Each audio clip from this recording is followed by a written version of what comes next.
चलिए आज हम लोग स्टार्ट करेंगे हमारा एक नया chapter that is known as arithmetic progression. Chapter number 4 है क्लास 10th में सीजी बोर्ड में, ठीक है ना। अरिथमेटिक प्रोग्रेशन शॉर्टकट में इसको क्या बोलते हैं? एपी बोलते हैं, ठीक है। अच्छा एपी होने के लिए थोड़े से कंडीशंस हमने बना रखे हैं, ठीक है। सबसे पहले इसको डिस्कस करने से भी पहले हम लोग कुछ टर्म्स समझ लेते हैं, ठीक है ना, जिससे ये पूरा चैप्टर बनने वाला है आगे चल के, ठीक है। अच्छा सबसे पहला टर्म जो हम लोग डिस्कस करेंगे वो है सीक्वेंस।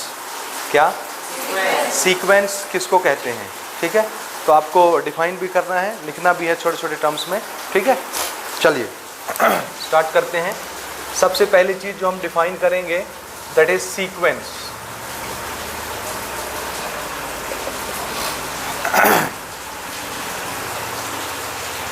सीक्वेंस का मतलब क्या होता है, ठीक है। तो याद रखिएगा सीक्वेंस मतलब होता है ग्रुप। क्या? ग्रुप किस चीज़ का? नंबर का। किसका ग्रुप? नंबर का। हर नंबर के ग्रुप को सीक्वेंस नहीं कहते। ऐसा नहीं कि कोई भी नंबर हमारा मन किया उठा के रख दिए, एक ग्रुप बना दिया नंबरों का और इसका नाम सीक्वेंस रख दिया, ऐसा नहीं होता, ठीक है ना। नंबर रखिए, बहुत सारे नंबर जमा करिए, एक ग्रुप बनाइए, लेकिन उस ग्रुप में जो नंबर आप चुन के रख रहे हैं वो नंबर एक डेफिनेट ऑर्डर को फॉलो करने चाहिए। किसी नियम के तहत उसको आपको ग्रुप में सजाना है। समझ में आया? So what is a sequence? A group in which numbers are arranged according to the definite rule or in the definite order। समझ आया? नोट करिए, मैं खाली बोलूँगा, आप लिख लीजिए। A group in which numbers are arranged, a group in which numbers are arranged according to according to a definite rule, according to a definite rule or in a definite order, ठीक है ना। बहुत सारे number का group जिसमें number कैसे रखे गए हैं, किसी डेफिनेट रूल के तहत रखे गए हैं, किसी ऑर्डर के तहत रखे गए हैं, ऐसा ग्रुप ऑफ नंबर क्या कहलाता है? सीक्वेंस। क्या कहलाता है? सीक्वेंस कहलाता है। समझ आया? नाउ नेक्स्ट, सीक्वेंस तो बहुत तरह के नंबर बना सकते हैं। समझ आया? हम तो बहुत सारे नंबर रख देंगे, कुछ ना कुछ उसमें डेफिनेट रूल भी लग जाएगा नंबरों के बीच में, कोई ना कोई ऑर्डर भी फॉलो हो जाएगा, ठीक है। अब सीक्वेंस बहुत टाइप के होते हैं, लेकिन कुछ सीक्वेंस ऐसे होते हैं जिसका हम एक और नाम रखते हैं अलग से, और उसका नाम हम रखते हैं प्रोग्रेशन। क्या बोलते हैं? प्रोग्रेशन। ध्यान से समझते चलिएगा ना। प्रोग्रेशन, प्रोग्रेशन क्या चीज़ है? आंसर है सीक्वेंस है, नंबरों का सीक्वेंस। सीक्वेंस को ही क्या बोलते हैं? लेकिन सीक्वेंस में अभी हम सिर्फ क्या डिस्कस कर रहे थे? सीक्वेंस किसको बोलते हैं? ग्रुप ऑफ नंबर को। ऐसे ग्रुप ऑफ नंबर्स जिसमें एक डेफिनेट ऑर्डर फॉलो होता है उसको अपन सीक्वेंस बोलते हैं। लेकिन हर सीक्वेंस प्रोग्रेशन नहीं होता। सीक्वेंस में भी थोड़े से शर्त और शामिल कर दी जाए तो फिर वो सीक्वेंस क्या बन जाता है? प्रोग्रेशन बन जाता है।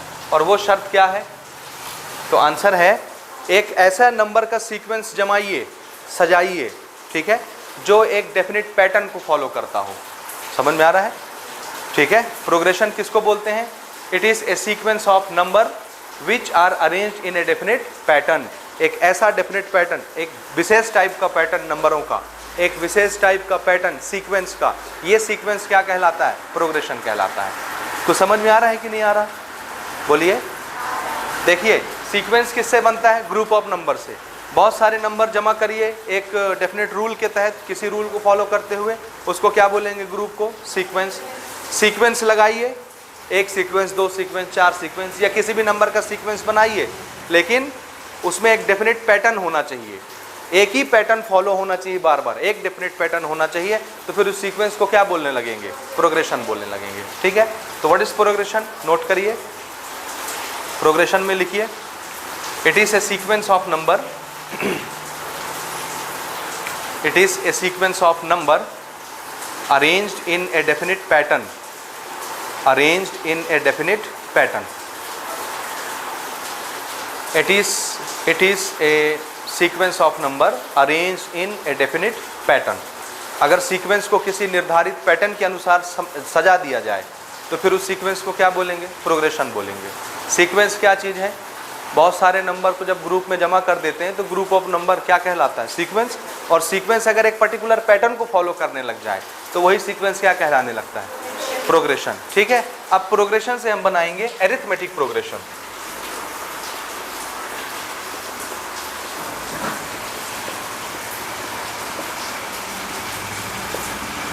जिसको शॉर्ट में अपन एपी बोलते हैं। एरिथमेटिक प्रोग्रेशन किसको बोलते हैं? प्रोग्रेशन तो आप समझ गए किसको बोलते हैं। Progression is a sequence arrange in a particular pattern. एक पर्टिकुलर पैटर्न दिखाने वाला सीक्वेंस प्रोग्रेशन कहलाता है। ठीक है, now what is arithmetic progression? Arithmetic progression एक ऐसा सीक्वेंस है या एक ऐसा प्रोग्रेशन है जिसमें सारे टर्म कैसे निकाले जाते हैं। तो आंसर है ये एक ऐसा प्रोग्रेशन होगा, एक ऐसा सीक्वेंस होगा जिसका पहला टर्म आपको बताया जाएगा। क्या बताया जाएगा? पहला टर्म हमको नोन होता है और इसके बाद वाले टर्म निकालने के लिए हम सिर्फ एक क्वांटिटी ऐड करते जाते हैं। फिक्स क्वांटिटी, कोई भी फिक्स नंबर, कोई भी, समझ रहे हैं ना। एक टर्म आपको बताया जाएगा, इसके बाद जो टर्म आप निकालेंगे और इसके बाद वाली टर्म और इसके बाद वाली टर्म, यानी पीछे वाली टर्म से आगे वाली टर्म जब निकाली जाएगी एक ही डेफिनेट नंबर ऐड किया जाएगा हर बार। समझ आ रहा है कि नहीं? समझ आ रहा है कि नहीं? क्या करना है? फर्स्ट टर्म आपको गिवन रहेगा और उसके बाद वाली टर्म निकालने के लिए क्या करना है? एक कांस्टेंट नंबर ऐड करना है। फिर उसके बाद वाली टर्म निकालने के लिए क्या करना है? वही कांस्टेंट नंबर ऐड करना है। फिर उसके बाद वाली टर्म निकालने के लिए क्या करना है? वही कांस्टेंट नंबर ऐड करना है। समझ आ रहा है? यानी प्रीसीडिंग टर्म में एक फिक्स नंबर ऐड करिए तो सक्सीडिंग टर्म आपको मिल जाएगा। प्रीसीडिंग मतलब पीछे वाला और सक्सीडिंग मतलब आगे वाला।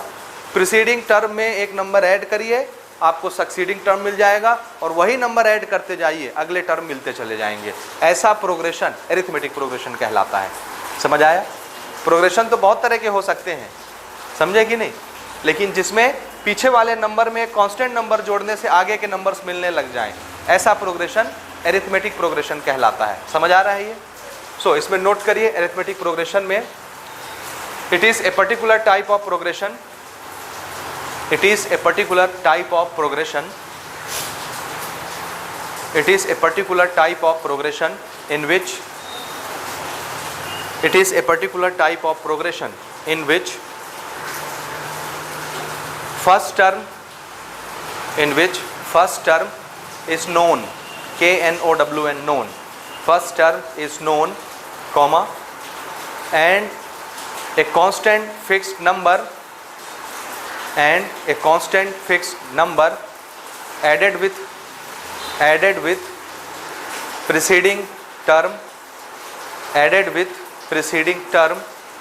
to obtain next term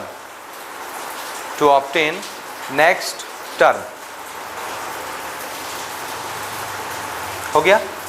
this is AP. क्या कहलाता है ये? AP, arithmetic progression. ये तो सिर्फ थ्योरी की बात हो गई ना। ये सब आपके एग्जाम में नहीं पूछा जाएगा कि सीक्वेंस किसको बोलते हैं, सीरीज किसको बोलते हैं, प्रोग्रेशन किसको बोलते हैं, एरिथमेटिक प्रोग्रेशन किसको बोलते हैं, ये आपके पेपर में नहीं आएगा। ठीक है, लेकिन ये आपके नॉलेज के लिए ज़रूरी है कि आप जो चीज़ पढ़ रहे हैं उसको समझिए तो कम से कम वो है क्या चीज़, कहाँ से आया, किसको क्या कहते हैं। ठीक है ना, ये आपको जानना ज़रूरी है। समझ गए बात? अच्छा, अब एरिथमेटिक प्रोग्रेशन हमको डिस्कस करना है। इसको मिटा दूँ मैं? तीनों नाम क्लियर हो गए आपके? ठीक है।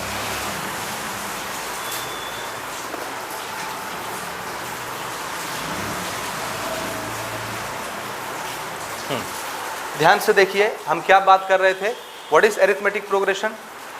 Whose first term is known, जिसका पहला टर्म हमको पता रहता है और उससे दूसरा टर्म निकालने के लिए क्या करते हैं?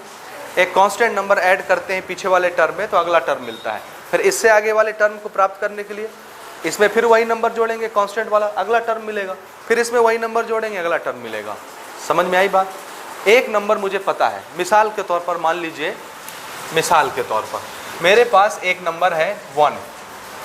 ठीक है, क्या है? 1 का नाम मैं रख रहा हूँ फर्स्ट टर्म। ये कोई सीक्वेंस है, आगे सीक्वेंस आने वाली है, एक सीरीज है या एक प्रोग्रेशन है। तीनों नाम समझ में आ रहा है किसका क्या मीनिंग है? सीक्वेंस बोलने से, प्रोग्रेशन बोलने से, सीरीज बोलने से।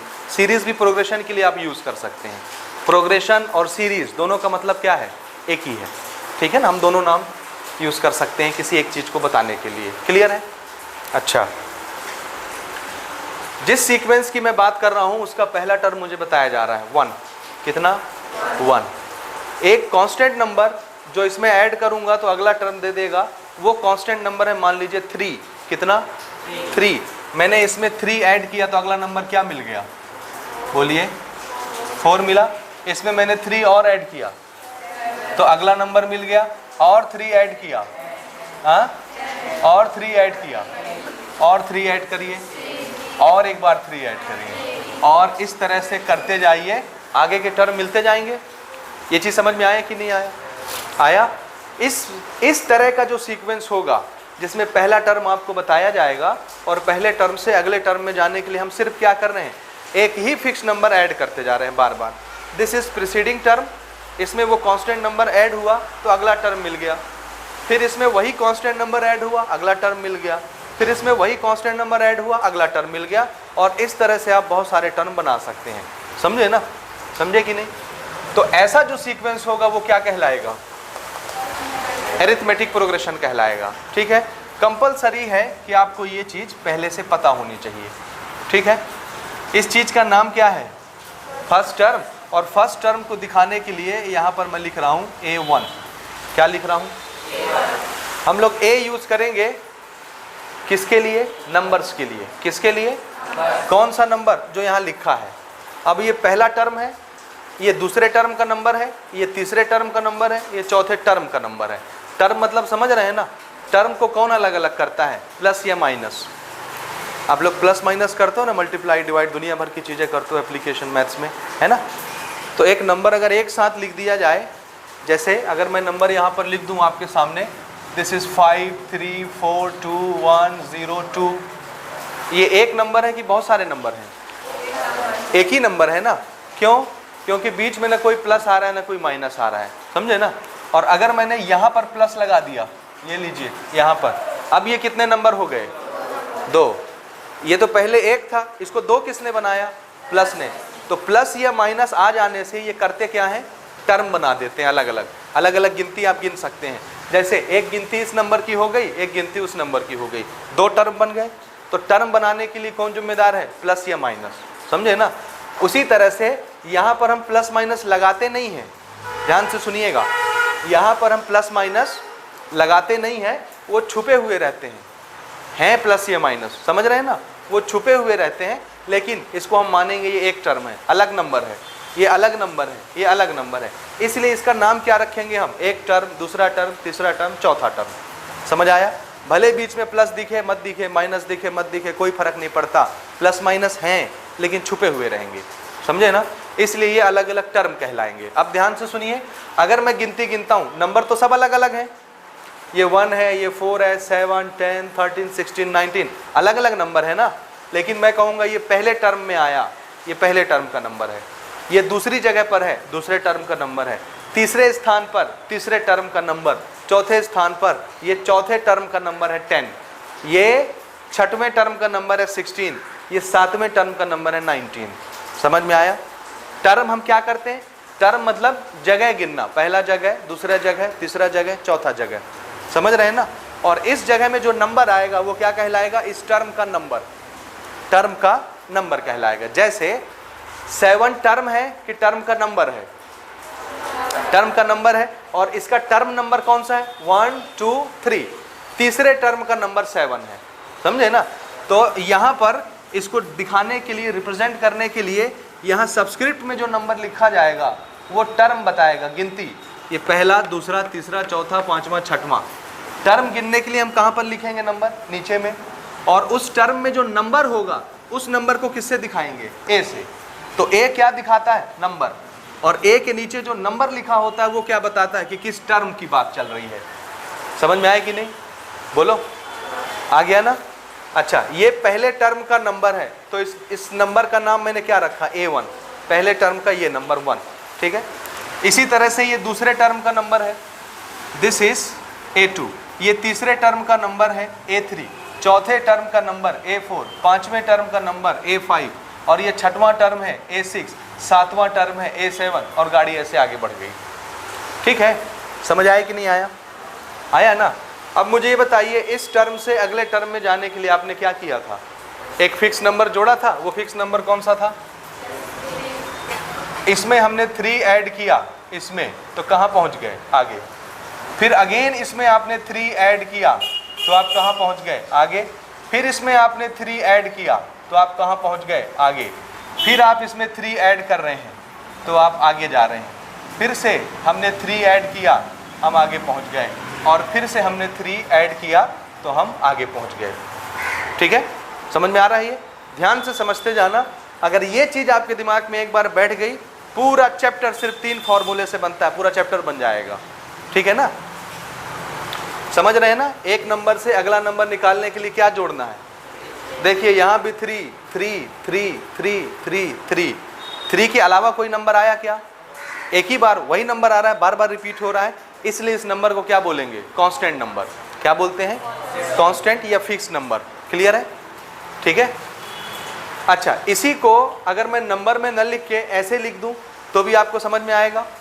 ये पहले टर्म का नंबर, ये दूसरे टर्म का नंबर, तीसरा, चौथा, 5वां, 6वां, 7वां, 8वां, ऐसे ही गाड़ी आगे बढ़ रही है। समझे कि नहीं समझे? इस टर्म से अगले टर्म को लाने के लिए हमने इसमें क्या किया होगा? एक फिक्स नंबर जोड़ा होगा। इससे अगले टर्म में जाने के लिए इसमें क्या किया होगा? फिक्स नंबर जोड़ा होगा। इससे अगले टर्म में जाने के लिए इसमें फिक्स नंबर जोड़ा होगा। फिक्स नंबर ना, अब यहाँ पर सब नंबर मैं छुपा रहा हूँ, वर्ड्स में लिख रहा हूँ A1 A2 A3 A4, है ना? तो यहाँ पर मैं उस फिक्स नंबर का नाम क्या दे दूँ? D। क्या नाम रखा हमने? D। ठीक है, तो ध्यान से देखिए, ये है मेरा पहला term, first term. First term का मैंने नाम क्या रखा है? A1। ठीक है, let us suppose general condition में हम लोग बार बार 1 नहीं लिखेंगे, है ना? फर्स्ट टर्म के लिए सिर्फ हम क्या लिख दिया करेंगे? A, क्योंकि जिसके नीचे कुछ नहीं होता वहाँ तो 1 होता ही है ना। तो फर्स्ट टर्म के लिए हम लोग क्या वर्ड यूज़ करेंगे? A वर्ड यूज़ करेंगे, और हमको समझ में आएगा कि पहला टर्म है। ठीक है, यहाँ तक क्लियर? सेकंड टर्म देखिए, सेकंड टर्म के लिए हमने क्या यूज़ किया? A2, और A2 लाने के लिए क्या किए हैं अपन? ये है पहला टर्म। पहले टर्म से दूसरे टर्म तक जाने के लिए हमने क्या किया है? एक फिक्स नंबर जोड़ा है। Let the fix number be D। कोई नंबर जैसे ये है, इसी का नाम क्या रख दिए? D। तो इसमें अगर मैं D ऐड कर दूं, D, तो क्या मिल जाएगा? फिर इसमें फिर वही नंबर ऐड कर दूं तो क्या मिल जाएगा? फिर इसमें वही नंबर ऐड कर दूं तो A4, इसमें वही नंबर ऐड करूं A5, इसमें वही नंबर ऐड करूं A6, फिर से वही नंबर ऐड करूं A7, और आगे ये सिलसिला चलता जाएगा। ठीक है ना? अच्छा, ये जो नंबर हम बार बार ऐड कर रहे हैं, ठीक है ना, बार बार ऐड कर रहे हैं, इसका हमने नाम रखा कॉमन डिफरेंस। क्या नाम रखा है? क्यों कॉमन डिफरेंस बोलते हैं? इसलिए बोलते हैं क्योंकि इन दोनों में देखिए अंतर कितने का है? 3 का। इन दोनों में कितने का अंतर है? इन दोनों में कितने का अंतर है? इन दोनों में हर जगह कितने का अंतर है? डिफरेंस 3 3 3 3 3 हर जगह। तो ये डिफरेंस वही है जो हम ऐड कर करके अगला नंबर ला रहे थे। इसलिए जिस चीज को हम ऐड करेंगे उसको क्या बोल देंगे? हर एक में वही डिफरेंस है, इसलिए कॉमन डिफरेंस। सब पूरे सीरीज में एक ही तो डिफरेंस है, सबके पास वैसा ही डिफरेंस है, 3 3 3, सब में कॉमन है ये बात। तो इस डिफरेंस को क्या बोलेंगे? Common difference. तो इस D का नाम क्या रखा भाई? कॉमन डिफरेंस रखा। क्या रखा? हाँ, आप बताइए, एक टर्म से आगे टर्म जाने के लिए क्या ऐड करना है? Common difference. अब तो नाम रख लिए। फिर इससे अगले में जाने के लिए क्या ऐड करना है? Common difference. फिर इससे अगले में जाने के लिए क्या ऐड करना है? Common difference. फिर से पहला टर्म, पहला टर्म तो नोन रहेगा, आपको हर जगह बताया जाएगा। क्लियर? पहले टर्म से दूसरे टर्म तक जाने के लिए इसमें आपने क्या ऐड किया कि दूसरा टर्म मिल गया? Common difference. तो सेकंड टर्म के लिए फॉर्मूला हमने क्या बना लिया? A प्लस ये कॉमन डिफरेंस। ये पहला टर्म है, पहले टर्म में कॉमन डिफरेंस ऐड कर दीजिए। This is first term. First term में कॉमन डिफरेंस ऐड कर दीजिए तो क्या मिल जाएगा? Second term. अब अगर मुझे थर्ड टर्म निकालनी है तो थर्ड टर्म निकालने के लिए क्या करते हैं आप? अभी सेकंड टर्म हम पहुंचे हैं, थर्ड में जाना है, तो सेकंड में क्या कर दें?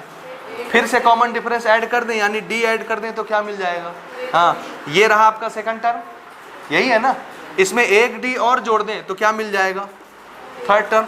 तो ये है A प्लस D, एक D और जोड़ा तो कितने D हो गए? तो दिस इज 2D। समझ में आ रहा है? तो हमने ये सेकंड टर्म में एक D, this is the second term, और इसमें एक डी और जोड़ दिया, कॉमन डिफरेंस, तो क्या मिल गया? कौन सा टर्म? Third term. इसी तरह से फोर्थ टर्म निकालने के लिए क्या करेंगे? ये तीसरा टर्म है, यानी ये देखिए ये टर्म, इसमें एक डी और जोड़ना है, तो क्या मिल जाएगा आपको? चौथा टर्म। ये रहा तीसरे टर्म का नंबर, इसमें एक डी और जोड़ दीजिए तो कितने डी हो जाएंगे?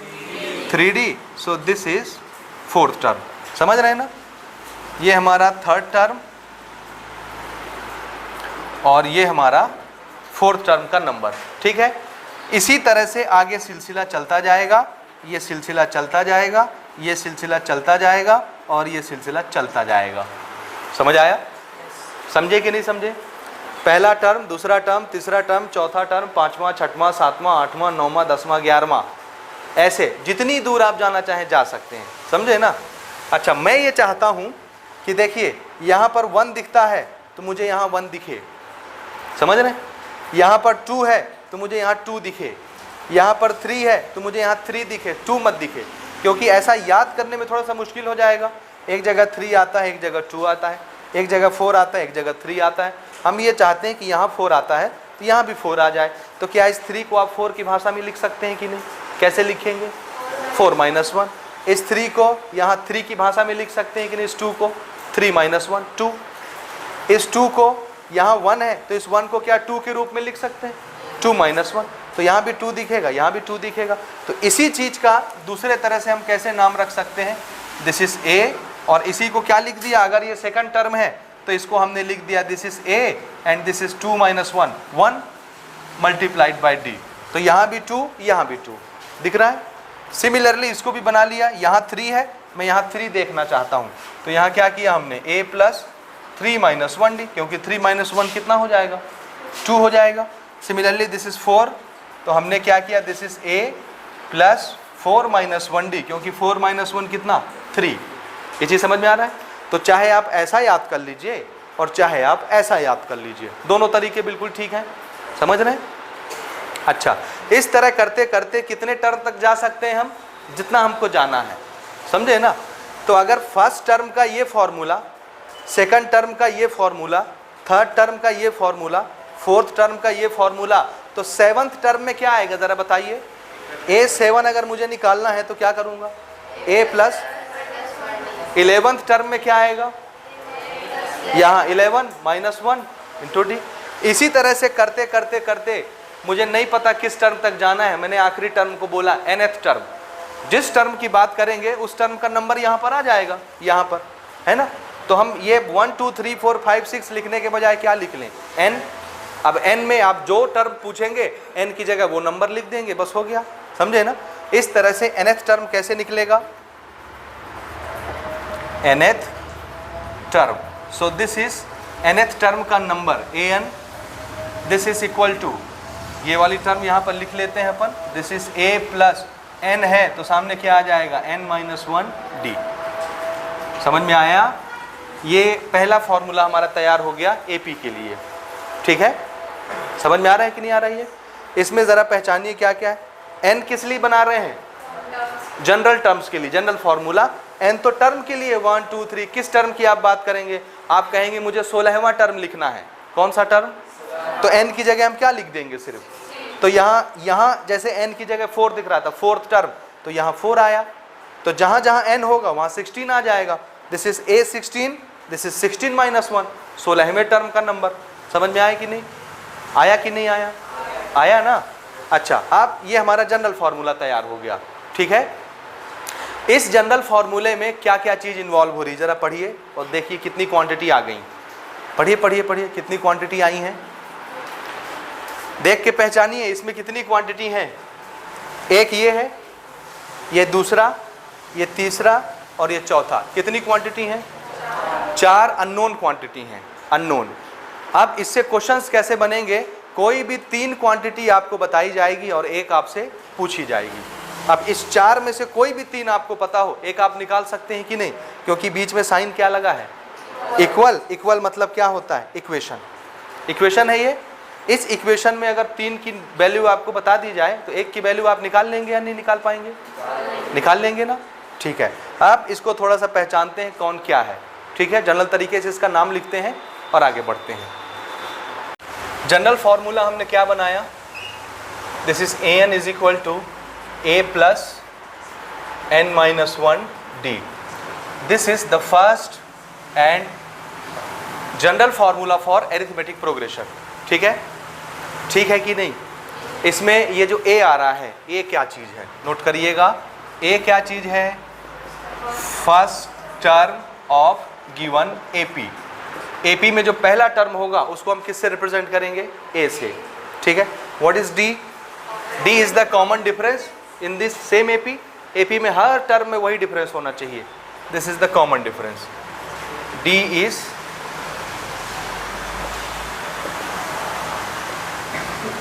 Common difference. ठीक है, व्हाट इज N? N क्या है, हाँ, नंबर ऑफ टर्म्स या टर्म नंबर, जो भी आपको पसंद आए वो लिख लीजिए। नंबर ऑफ टर्म्स, कौन सी गिनती का नंबर है ना, किस जगह का नंबर है, clear. And what is an? an क्या चीज है, अगर आप ये पहचान गए ना n और an के बीच का डिफरेंस, आपसे पूरी AP बन जाएगी। पूरा खेल सिर्फ इसी दो में छुपा है, n में और an में। ये दो आपको क्लियर कट समझ में आने चाहिए, समझ आया। बाकी तो सब एज इट इज रिपीट होते रहेंगे। n और an का फंडा अगर आप समझते हैं तो आपसे पूरी AP बन जाएगी बिल्कुल आसानी से। an क्या चीज़ है जरा बताइए मुझे। ना ना ना ना, किसी AP का लास्ट टर्म अगर नहीं बताया गया है तो फिर an क्या होगा, बोलिए। हाँ, तो फिर ये क्या चीज़ है, नंबर ऑफ टर्म और टर्म नंबर में क्या डिफरेंस है, दोनों का मतलब तो एक ही होता है। an और n में क्या डिफरेंस है, n क्या चीज़ है, गिनती, पहला जगह, दूसरा जगह, तीसरा जगह, चौथा जगह, सातवां टर्म, 10वां टर्म, किस प्लेस पर रखा हुआ नंबर, उसकी गिनती बताता है ना नंबर की, कि ये वाला नंबर इस प्लेस पर आ रहा है इतने गिनती के बाद, वो n है, n। और an क्या है, उस टर्म में जो नंबर मौजूद होगा उस नंबर को हम क्या बोलेंगे, an बोलेंगे, समझे ना। तो इसको, इसका नाम क्या रखेंगे, this is number of nth term. अब nth तो कोई भी टर्म हो सकता है ना, अगर मैं कहूंगा तीसरा, n को क्या बोल रहा हूं, तीसरा टर्म, तो A3 क्या बन जाएगा, A3 is the number of third term. तो an क्या चीज है, this is number of nth term. nth term का मतलब समझे ना। अब n को आप कोई भी नाम बोलिए ना, बोलिए 10वां टर्म, तो A10 क्या बन जाएगा फिर, उस 10वें टर्म का नंबर ऑफ 10th टर्म। 10वें टर्म में जो नंबर लिखा होगा ना वो an होगा, समझे कि नहीं समझे इसको। जैसे मैं भी एक एग्जांपल कोट कर रहा था आपके सामने, कौन सा, दिस इज 1, 3 का कॉमन डिफरेंस लेके हम लोग आगे बढ़ रहे थे ना, तो अगला टर्म कौन सा मिला, 4, फिर 7, फिर 10, फिर 13, और ये AP ऐसे आगे बढ़ रही है। ठीक है, याद रखिएगा, किसी भी सीक्वेंस को अगर डिक्लेयर करना है कि AP है, ध्यान से सुनिए, कोई भी सीक्वेंस हो, कोई भी प्रोग्रेशन हो, अगर उसको डिक्लेयर करना है कि ये एरिथमेटिक प्रोग्रेशन है, एक शर्त कंपलसरी वहां होनी ही चाहिए, और वो क्या है, कॉमन डिफरेंस। समझे कि नहीं, कौन सी शर्त मौजूद होनी चाहिए। अगर मैं ये बोलना चाहता हूं कि ये सीक्वेंस AP है, एरिथमेटिक प्रोग्रेशन, तो पक्का मान लीजिए 100% हर जगह कॉमन डिफरेंस कैसा होगा, सेम।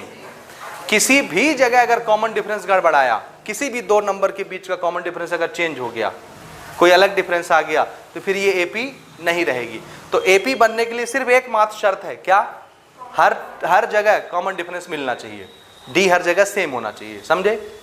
अगर क्वेश्चन ने बोला है कि ये AP है, ऑलरेडी क्वेश्चन क्या बोल रहा है, किसी सीक्वेंस को लिख के कि ये क्या है, AP, तो आंख बंद करके भरोसा कर लीजिए कि हर जगह कॉमन डिफरेंस कैसा होगा, सेम। क्योंकि अगर इसको AP बोलेंगे तो हम इनडायरेक्टली आपको क्या बता रहे हैं, छुपे ढंग में क्या बता रहे हैं, कि इसका कॉमन डिफरेंस हर जगह कैसा है, सेम।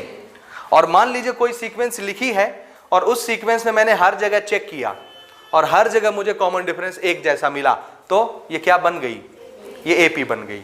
तो अगर कॉमन डिफरेंस मैं निकालता हूं और हर जगह सेम हो जाता है कॉमन डिफरेंस, तो मैं उसको क्या डिक्लेयर कर दूंगा, AP। और अगर क्वेश्चन ने बोल दिया कि ये AP है, तो इससे मैं क्या रिजल्ट निकाल लूंगा, कि कॉमन डिफरेंस सब जगह सेम होगा। अब कॉमन डिफरेंस कैसे निकालते हैं, ठीक है, तो कैसे निकालते हैं कॉमन डिफरेंस, किसी भी दो टर्म को पकड़िए, पूरे सीरीज में कहीं भी, यहां से पकड़ लीजिए, यहां से पकड़ लीजिए, यहां से पकड़ लीजिए, यहां से, लेकिन दो कॉन्जिक्यूटिव टर्म को। कौन से? ऐसा नहीं कि एक नंबर 4 उठा लिया और एक नंबर 13 उठा लिया और बोलेंगे इसी सीरीज तो उठाया है। ऐसा नहीं करना। कैसे नंबर उठाने? कॉन्जिक्यूटिव। कॉन्जिक्यूटिव मतलब लगातार। अगर मैं 4 ले रहा हूं तो आप 1 ले लीजिए या 7 ले लीजिए, दो लगातार नंबर किसी भी सीरीज के, और दो नंबर पकड़ के आगे वाले नंबर से पीछे वाले नंबर को माइनस कर दीजिए, डिफरेंस मिल जाएगा। फिर इधर से दो नंबर पकड़िए कहीं से भी और आगे वाले नंबर से पीछे वाले नंबर को माइनस कर दीजिए, वही डिफरेंस मिलना चाहिए। समझे कि नहीं? तब तो ये क्या कहलाएगी? एपी कहलाएगी। और अगर हर जगह डिफरेंस सेम नहीं आया, किसी एक जगह भी गड़बड़ाया, तो फिर ये एपी नहीं रह जाएगी। ये चीज समझ में आया आपको कि नहीं आया? तो कॉमन डिफरेंस निकालने का तरीका क्लियर है। क्या करना है? सक्सीडिंग टर्म से प्रीसीडिंग टर्म को माइनस कर देना किसी भी जगह। समझ गए ना? इसको मैं लिखा नहीं रहा हूं, समझ में आ रहा है? आगे वाले टर्म से पीछे वाले टर्म को क्या करना है? माइनस कर देना। जो नंबर आएगा वो क्या कहलाएगा? Common difference. कॉमन डिफरेंस, ठीक है। जैसे यहां पर फर्स्ट टर्म को हम किससे रिप्रेजेंट करने का वादा कर चुके हैं? ए से। तो इस ए को क्या बनाऊंगा मैं? 1 लिख लिए। अब यहां पर मुझे डिफरेंस निकालना है, कॉमन डिफरेंस, जिसको डी से रिप्रेजेंट करेंगे। कॉमन डिफरेंस निकालने का तरीका क्या है? कोई भी दो कॉन्जिक्यूटिव नंबर पकड़िए, दो ठो, आगे वाले से पीछे वाले को माइनस करिए। किसको पकड़ना पसंद करते हैं आप? किसी को भी ले लीजिए। मैं इसको ले लूं 13 में से किसको माइनस करूंगा? पीछे वाले को। 10, दिस इज 3। हर जगह वही नंबर आएगा, 3 ही आएगा। This is common difference. ठीक है ना? समझे? अब इसमें क्वेश्चन कैसे बनाना है? ये दो चीज की बात तो हमने कर ली, एक ए की बात कर ली, एक डी की बात कर ली। अब कौन रह गए? एन और ए एन। ये दो पता है आपको? ए और डी दिख रहा है? First term common difference. अब एन और ए एन में अगर मैं एक चीज आपको बता दूं, समझ रहे हैं ना? एन में या ए एन में अगर एक नंबर मैं आपको बता दूं तो दूसरा आप निकाल लेंगे। निकाल लेंगे कि नहीं? जैसे सीक्वेंस समझिएगा ना कैसे क्वेश्चंस बनने वाले हैं। मैंने कहा ये पहले टर्म का नंबर है 1, ये दूसरे टर्म का नंबर है 4, ये चौथे टर्म का नंबर है 10, और ये पांचवें टर्म का नंबर है कितना? तो पांचवें टर्म का नंबर कितना है? 13। तो जरा बताइए जब 20वां टर्म आएगा तो उसमें कौन सा नंबर होगा? समझ रहे हैं ना? ये आगे गाड़ी बढ़ते जा रही है। ये कौन सा है? पहला, दूसरा, तीसरा, चौथा, पांचवा। छठवें टर्म का नंबर कौन सा होगा? 16, फिर 19 सातवें टर्म का, और ऐसे करते करते करते जब 20वां टर्म आएगा तो यहाँ कौन सा नंबर दिखेगा आपको? कौन से टर्म की बात कर रहे हैं हम? 20th। कौन से टर्म की बात कर रहे हैं? तो मैं आपको क्या बता रहा हूं, देखिए ये पहला स्थान, दूसरा स्थान, तीसरा स्थान, चौथा, पांचवा, छठवां, ऐसे करते करते ये 20वें स्थान का नंबर। मैं आपको क्या बता रहा हूं? मैं आपको क्या बता रहा हूं? मैं आपको क्या बता रहा हूं? मैं आपको नंबर बता रहा हूं, प्लेस नंबर ना, टर्म नंबर, ठीक है। और मैं आपसे पूछ रहा हूं कि ये वाला टर्म जब आएगा, 20वीं गिनती जब आएगी तो यहां पर कौन सा नंबर लिखा होगा? आप बना सकते हैं। मैं आपको क्या बता रहा हूं? एन ही तो टर्म नंबर होता है ना, 1 2 3 4। मैं आपको 20th टर्म बता रहा हूं, एन बता रहा हूं, और एन का क्या पूछ रहा हूं? एन। आप एन निकाल सकते हैं? जरा इसमें पुट करिए और एन निकाल के बताइए मुझे कितना आ रहा है, जल्दी से। कितना निकाले हैं मुझे भी बताइए थोड़ा, कितना बोले? 58। ठीक है। मैं आपको क्या बता रहा था? दिस इज फर्स्ट टर्म का number, this is second term, third term का नंबर, फोर्थ टर्म का नंबर, फिफ्थ टर्म का नंबर।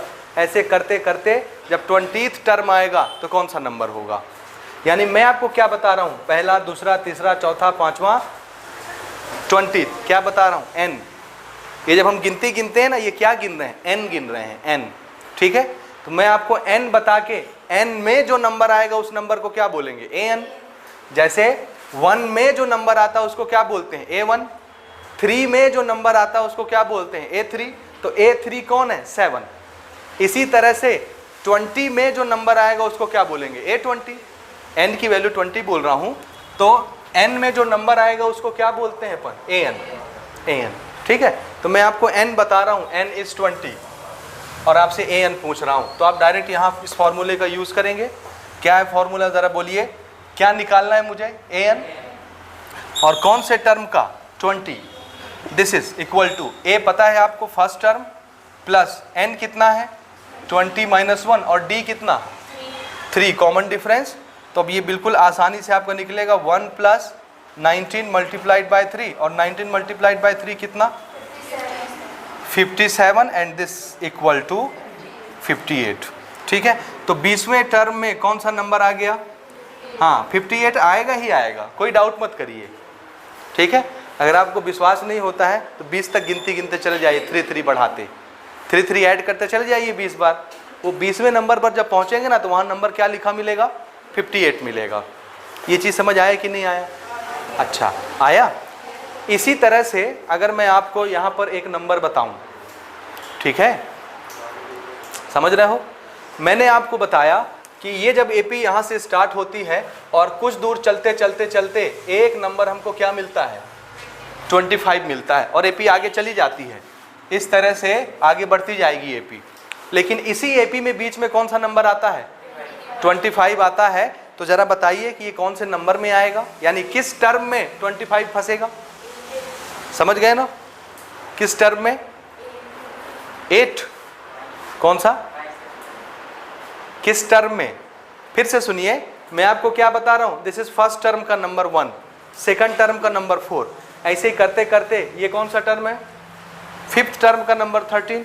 ऐसे ही आगे बढ़ते बढ़ते बढ़ते किसी टर्म का नंबर होगा 25। किस टर्म में 25 आएगा तो हमको नहीं पता ना, तो उसको क्या मान लेंगे? N term. मान लेते हैं कि एन टर्म में कौन सा नंबर आया? 25 आया। अब आप जानते हैं एन टर्म के नंबर को क्या बोलते हैं? एन। तो एन टर्म का जो नंबर होता है वही क्या बन गया? तो एन की वैल्यू कितनी दिख रही है और हमको क्या निकालना है? सिर्फ एन। तो यहाँ पर रखते हैं, फिर से यही फॉर्मूला मैं यूज कर रहा हूँ। This is an is equal to a plus n minus 1d। अब की बार मुझे क्या मालूम है? an कितना पता है? 25 इज इक्वल टू a कितना मालूम है? a की वैल्यू है 1 एंड दिस इज n। मुझे पता करना है कि किस टर्म में फंस रहा है। n टर्म नंबर है ना, और d कितना है? 3। इस 1 को इधर ले लीजिए तो 25 से माइनस हो जाएगा, कितना बनेगा ये? This is n minus 1 multiplied by 3। ये दोनों मल्टीप्लाई में है, ये जब इधर आएगा तो डिवाइड में हो जाएगा। तो 24 के नीचे आ गया 3, यहाँ क्या बचा? और ये कट पिट के कितना बना? 8 is equal to n minus 1। ये नंबर इधर बुला लीजिए तो ऐड इधर आकर के प्लस होगा, इसके साथ ऐड हो जाएगा। तो n इज इक्वल टू कितना मिल गया? तो 9वें टर्म का नंबर 25 आएगा। समझ आए कि नहीं? अगर आपको a और d पता है, ध्यान से सुनिए मेरे शब्द, आपको a और d पता है तो वो आपको n देंगे तो an पूछेंगे, या आपको an बताएंगे तो n पूछेंगे। समझे कि नहीं? ये एक तरीका हो गया, एक तरह का क्वेश्चन ऐसा बनेगा। ठीक है, दूसरे तरह का क्वेश्चन ऐसा बनेगा कि हम आपको an बता देंगे। ध्यान से सुनिए, क्या बताएंगे? an बता देंगे, n बता देंगे। क्या? an बता देंगे, n बता देंगे, और क्या पूछ सकते हैं अब आपसे? फर्स्ट टर्म बताइए, कॉमन डिफरेंस बताइए। तो आपको फर्स्ट टर्म अब नहीं बताया जाएगा। तो कितनी चीजें अननोन हैं? 2। अब 2 अननोन क्वांटिटी है तो 2 अननोन क्वांटिटी को सॉल्व करने के लिए कितने इक्वेशन लगते हैं? 2। और ये लीनियर इक्वेशन बनेगा 2 वेरिएबल का, और ये तो आप सॉल्व करना सीख चुके हैं पहले ही। समझे कि नहीं? 2 अननोन क्वांटिटी, तो कहीं से भी 2 इक्वेशन आपको बनाने ही बनाने हैं। अब वो आपके काबिलियत के ऊपर डिपेंड करता है कि आप वो 2 इक्वेशन कहाँ से उठा के लाते हैं। ये बनाने का तरीका याद कर लीजिए, जितनी अननोन क्वांटिटी होती है उसको सॉल्व करने के लिए उतने इक्वेशन बनाने पड़ते हैं। समझे? और उसको कटा पिटा के दुनिया भर के नियम आप जानते हैं कैसे सॉल्व करना है, हम अपना आंसर ले आएंगे। समझे कि नहीं समझे? तो अब जैसे जैसे क्वेश्चन आगे बढ़ेगा वैसे वैसे हम लोग उसको डिस्कस करते चलेंगे। यहाँ तक समझ आया आपको? बोलिए, आया कि नहीं आया? आया ना? अच्छा, तो अभी तक आपने क्या क्या समझ लिया, जरा मुझे ये बताइए। ये फॉर्मूला आपको याद हो गया? याद रहेगा? ये सबसे बेसिक फॉर्मूला है एपी का, और मैं गारंटी के साथ बोल सकता हूँ कि 80% एरिथमेटिक प्रोग्रेशन के क्वेश्चन सिर्फ इसी क्वेश्चन से, इसी फॉर्मूले से बनेंगे। कितने परसेंट? 80 से लेकर 90% तक। पूरे 90% क्वेश्चन मान लीजिए इसी फॉर्मूले से बनते हैं, क्योंकि इसमें चारों क्वांटिटी इन्वॉल्व हो जाती हैं। कौन कौन सी दिख रहा है ना? चारों क्वांटिटी इसी में आ जाती, a n और d। अब इससे कितने सारे क्वेश्चन बन सकते हैं, समझ रहे? कोई 2 चीज बता के 2 चीज पूछेंगे, तो 2 चीज पूछ रहे हैं तो आपको 2 इक्वेशन बनाना पड़ेगा। 2 अननोन क्वांटिटी, 2 इक्वेशन। 3 चीज बता के 1 चीज पूछेंगे तो 1 अननोन क्वांटिटी तो कितने इक्वेशन? 1 इक्वेशन, 1 से आंसर आ जाएगा फट से। समझ रहे हैं ना? हाँ, ऐसा नहीं होगा कि वो एक चीज़ बता के 3 चीज़ पूछे, नहीं तो फिर आप दूसरा चीज़ नहीं निकाल पाओगे ना, क्योंकि 3 अननोन क्वांटिटी के लिए कितने इक्वेशन लगेंगे? 3, और उसको निकालने के लिए डाटा भी तो जरूरी है। वो डाटा बताने के चक्कर में वो एक चीज़ और बता डालेगा, तो आपको 2 चीज़ बताएगा ही बताएगा। समझे ना? इस तरह के क्वेश्चंस इसमें बनेंगे। अब हम यहाँ से अपनी जर्नी स्टार्ट करेंगे इस चैप्टर की, ठीक है, और 1 बाय 1 झंडे गाड़ते चलेंगे, ठीक है ना? ठीक है।